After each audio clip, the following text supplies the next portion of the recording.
Welcome back to the show, everybody. Check out these headlines this morning. Meta's Novi wallet project being investigated. Visa and crypto, Nexo and Fidelity, Australia, central bank digital currencies, Congress and market regulators are moving forward, even though it doesn't feel like it. OCC nominee drops out. We'll tell you more. Maybe a former Ripple executive could be in that role.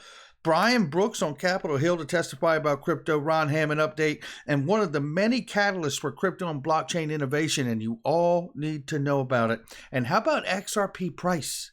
We're going to hear from a couple technical analysts today. Somebody roll that beautiful intro. This is Digital Perspectives with Brad Kimes. Subscribe for new content notifications. Now, here's Brad Kimes. Come on in.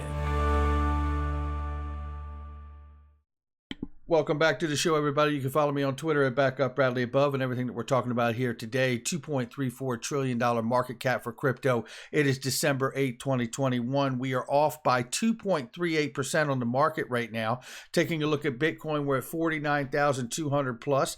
Ethereum is 4,200 plus, and we see that Solana is $188 and some change. Cardano coming in at $1.37. XRP is 81 cents right now, and we're looking at the range right now of price, and we see we are ranging between 0.8153 on the low side and 0.8516 on the high side. We will hear from technical analysts before we get out of here today. Ladies and gentlemen, the numbers are brought to you by PureVPN. If you go to my description box or my comment section right at the top there and click on this link, guess what?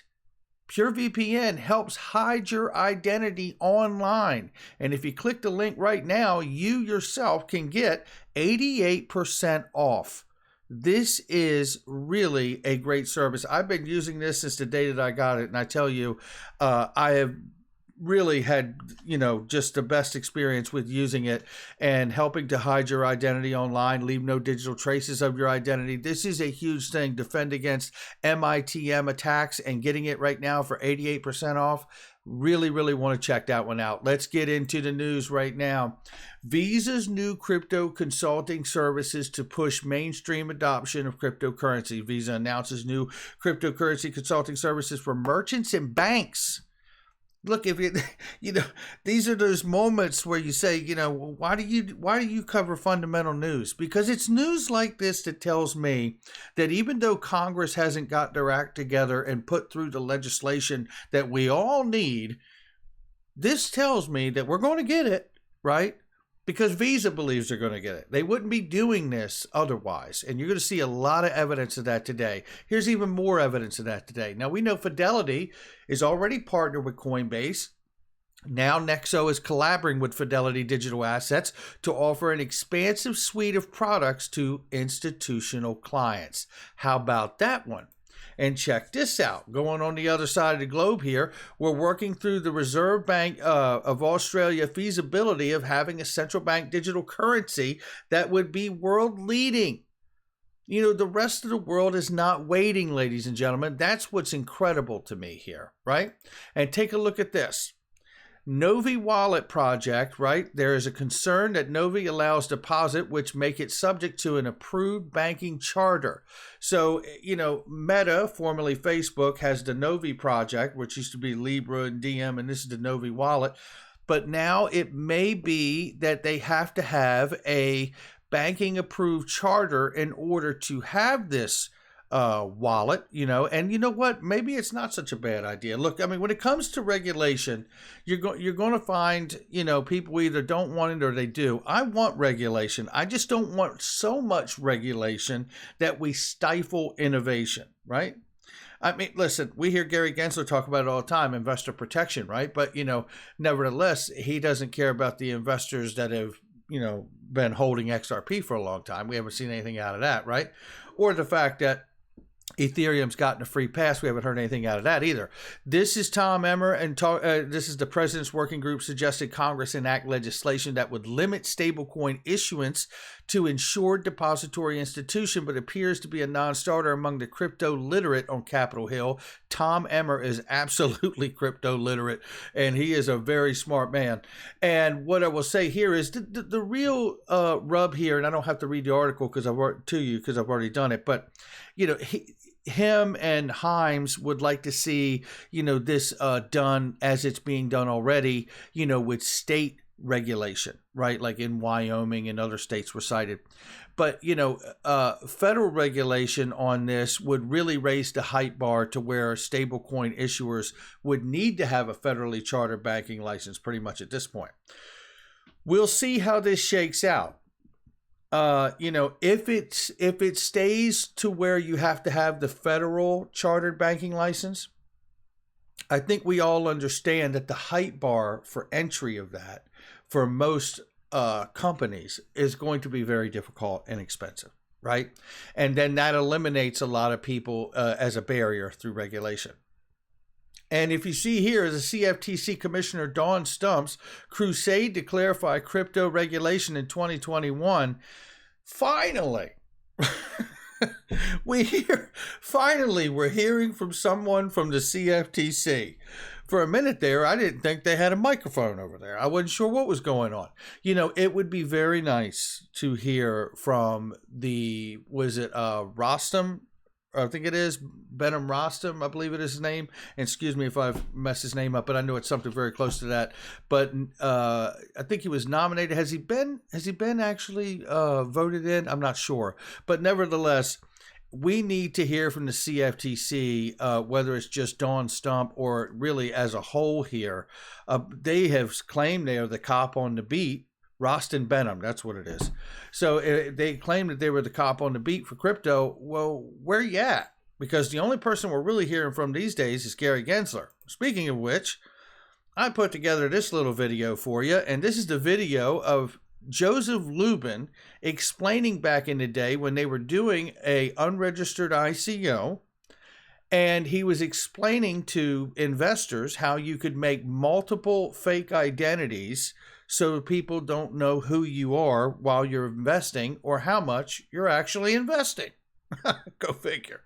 But take a listen, because I decided to grab this picture of Gary Gensler making a comment in a different interview, talking to us to do it within the frameworks and within the law. Well, I would like to know if what Joseph Lubin explains in this audio about how to obfuscate an ICO and have multiple fake accounts. Let's see if the Department of Justice, the FBI, can help us, in the Department of Justice of Criminal Division and New York. Let's see if they start to see these tweets, and maybe they can help us because Gary Gensler doesn't want to speak about ETHgate. Listen here.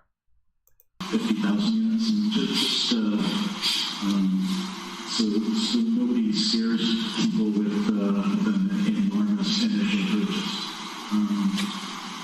So if you are well, if you want to plan on investing several billion US dollars with, then you can do that for multiple identities.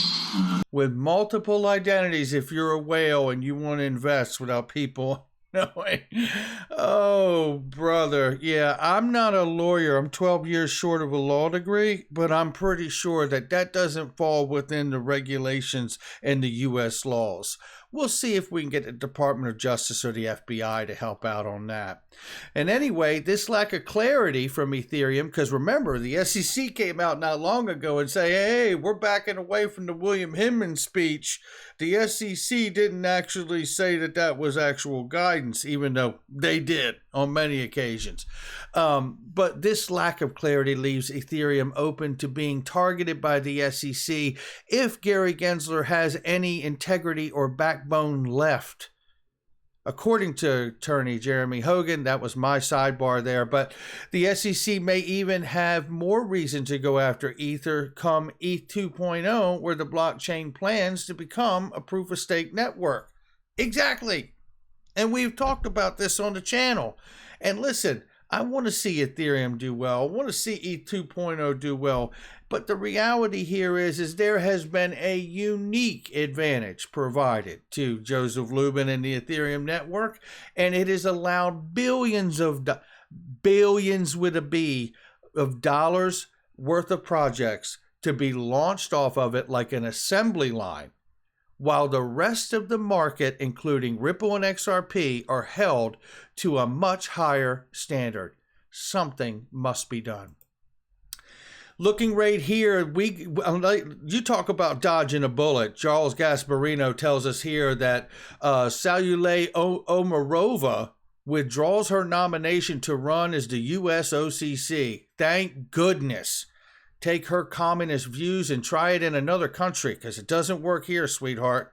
Thank you for coming. Look right here, though. Other candidates that were previously reported in the running for OCC at the time before they picked that horrible pick, Michael Barr. If you don't know, Michael Barr used to be an advisor to Ripple, former Treasury official. Now, if they want to go back and get this right, that would certainly be one of the names to get this right. He's obviously well-versed with the Treasury, and he's obviously well-versed with blockchain and crypto. So this would be someone who has it on all sides of the table to be able to manage that position, I believe. The OCC clarifies bank authority to engage in certain crypto activities and authority of the OCC to charter national trust banks. This is more affirmation for all of us that they green-lighted Brian Brooks's issuances from the previous administration because they can't get the job filled to this day. Michael Hugh is in the position to this day, and the reality here is that if you look at a lot of these appointments that are supposed to happen, they still haven't happened. They still haven't happened. I don't understand the lack of leadership that's going on here or where the advantage is supposed to be in all of that, but I can tell you it's not good.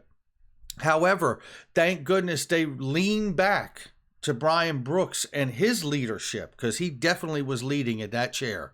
And they green-lighted that for all of the banks in the federally chartered banking system. This is more affirmation that it is coming, ladies and gentlemen.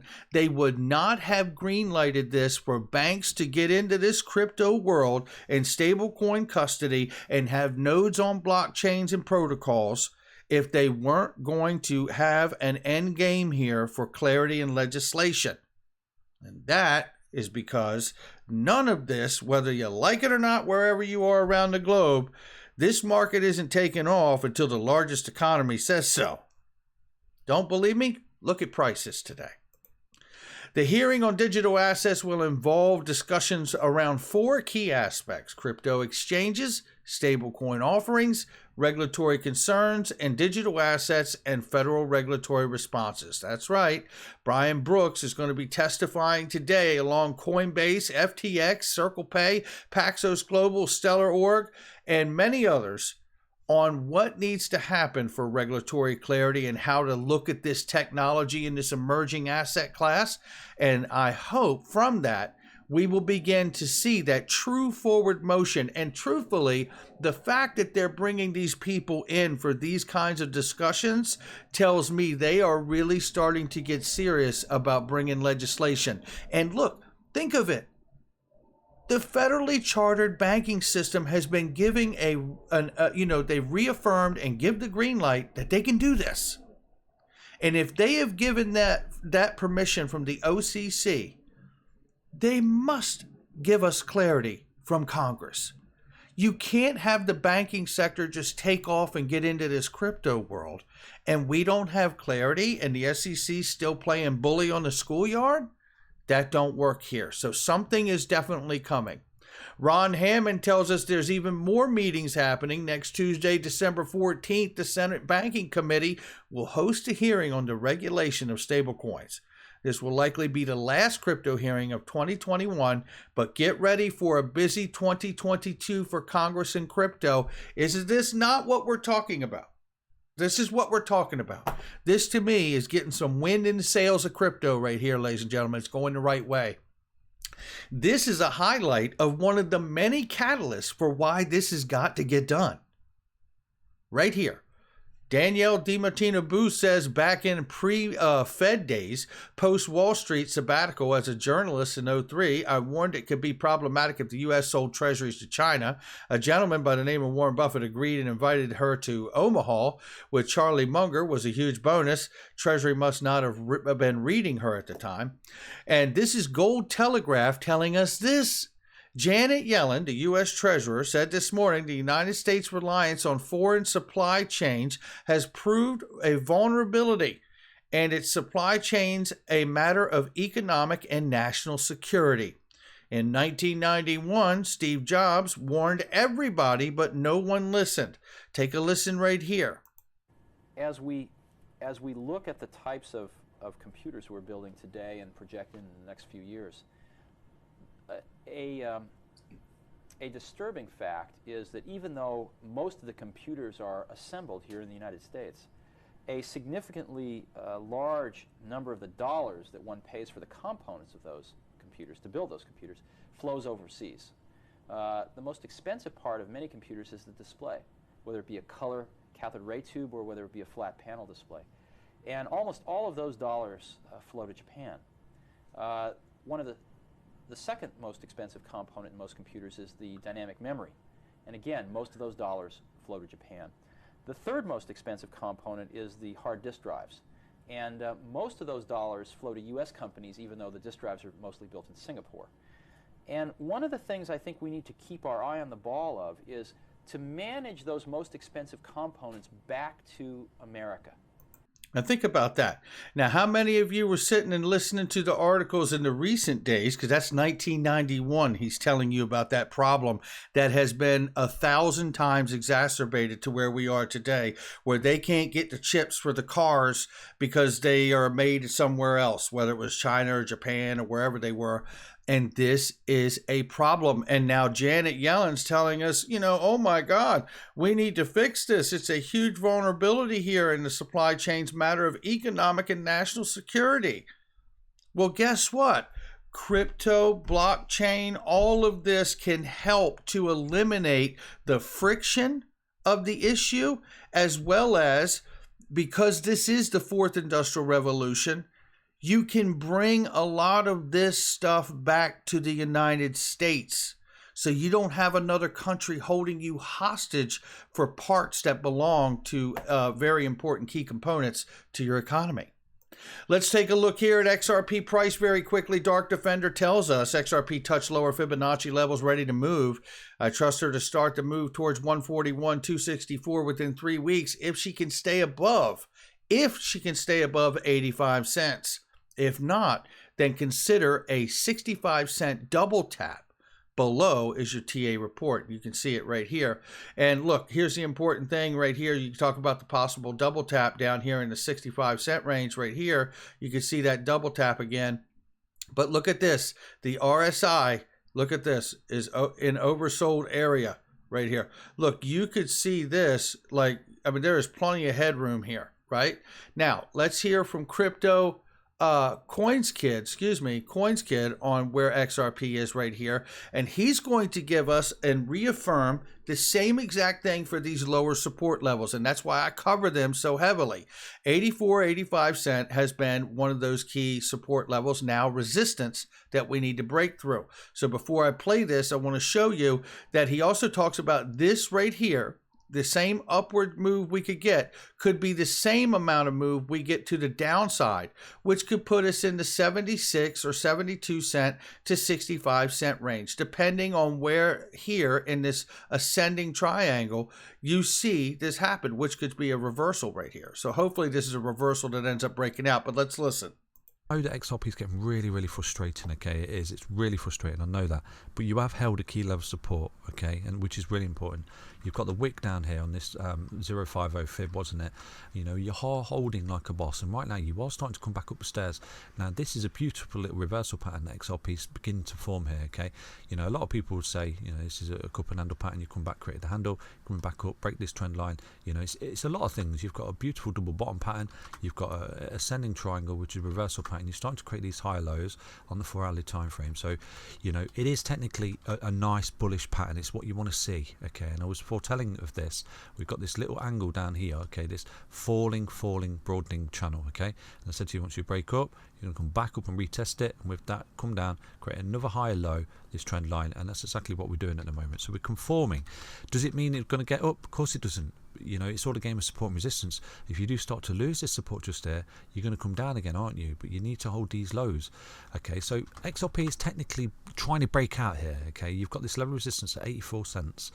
0.8424, okay, that you can see this key level resistance that you keep running into. So you're coiling up here, okay, you are coiling up. Now you break that level of resistance just there, and you're going to see a lovely little impulsive break to 94 cents, which is an 11% long opportunity right there, okay, for XRP. Again, set stop losses, you know, don't over leverage as well. See, too many people using too much leverage.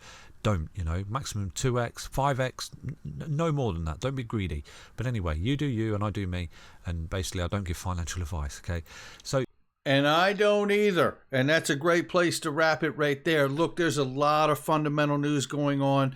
The conversations, the market agencies, Congress, OCC, Omarova's out, thank goodness. Let's get somebody in there that really knows how America's supposed to go, let alone have the experience they need to have when it comes to blockchain and crypto, stable coins, custody, banks on running nodes on networks. I mean, all of this is so key for the next person to take this position so they do not stifle the innovation of this emerging asset class. That's going to do it for me. Hit the like and subscribe, leave a comment below, share with somebody you know, hit that notification so you don't miss a thing. I think Ron Hammond's got his finger on it.